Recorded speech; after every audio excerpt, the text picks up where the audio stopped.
Bon, on veut faire du PF5 ou du PH5.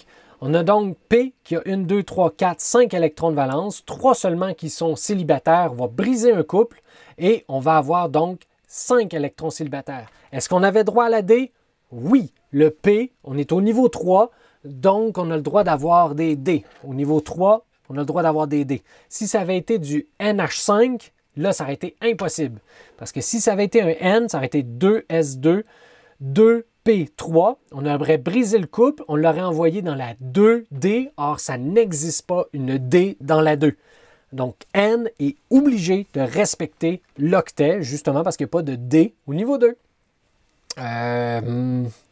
J'espère que c'est clair. Mais c'était pas pire, je pense, avec le xénon puis le comparer avec l'hélium. Pratiquez-vous à essayer de m'expliquer ça avec le phosphore ou avec l'azote ou avec l'oxygène par rapport au soufre. Pourquoi l'oxygène, lui, est capable... il n'est pas capable de dépasser l'octet, alors que le soufre, oui, mettons. Ça pourrait être ça, la question d'examen. Fait que pratiquez-vous. Donc, après la promotion, on a 5 électrons célibataires. On fait l'hybridation, donc on mélange toutes les cases ensemble. Ça va donc donner un hybride entre une case S, 3 cases P et une case D. Comment est-ce qu'on appelle une hybride comme ça?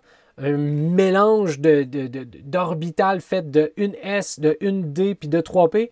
Ben, sp3d, tout simplement. Fait que dans le pH5, l'hybridation de votre atome, ça va être sp3d.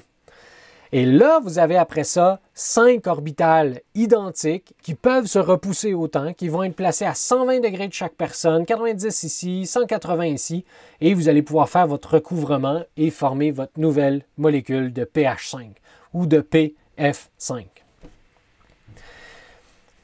Quand même nice. SF6 ou SH6 par exemple. Fait que vous avez 3S2, 3P3, vous avez tous vos électrons ici. On va briser le nombre de couples nécessaires pour pouvoir faire nos liaisons. On veut faire 6 liaisons, on a juste 2 électrons célibataires. On va briser 2 couples. Fait que lui va se ramasser promu dans la 3D, lui va se ramasser promu dans la 3D. Vous allez donc avoir une 3S1, 3P3, 3D2.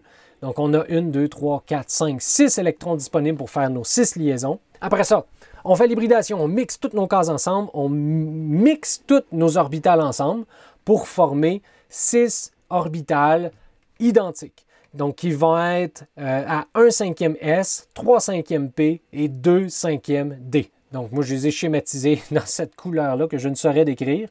Ils vont se placer toutes à 90 degrés les uns les autres. Hein. On a la forme octaédrique. Tous les nuages électroniques veulent se repousser le plus possible. Et après ça, ils peuvent faire leur recouvrement, leur liaison liante. Il va y avoir des collisions jusqu'à temps qu'il y ait juste des liaisons liantes qui vont s'être formées. Et vous allez avoir votre molécule de SH6 qui va être formée, qui va avoir une hybridation pour le S de sp3d2. Donc, c'est pas mal tout le temps la même chose, là.